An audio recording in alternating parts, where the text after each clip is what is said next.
pagkasahod ko, bibili tayo masarap na ulam. Itong kangkong, pagtsagaan nyo muna. Alam niyo naman, pag nagluto ko, lasang manok. Oo nga naman ate, pag si tatay nagluto, lasang manok. Ay naku, tay, akin na nga yung pambiling toyo para maluto nyo yung adobong kangkong na lasang manok. Ito na anak, bili ka ng toyo saka sibuyas para maluto ko na adobong kangkong natin.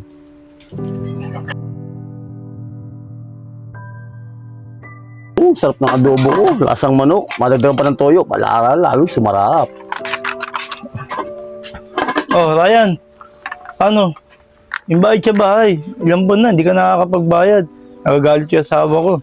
Kala niya, bakit magkapatid tayo? Pinalilibre na lang kita sa bahay. Maawa ka naman sa akin. Bayaran mo ko. Ako pinagagalitan ng asawa ko.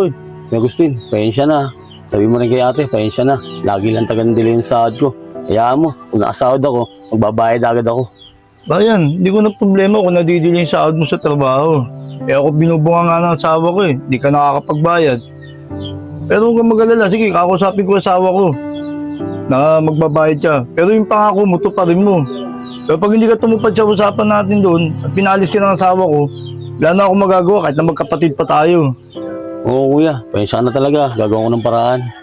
O sige na, alis na ako. Basta gawa mo ng paraan ha.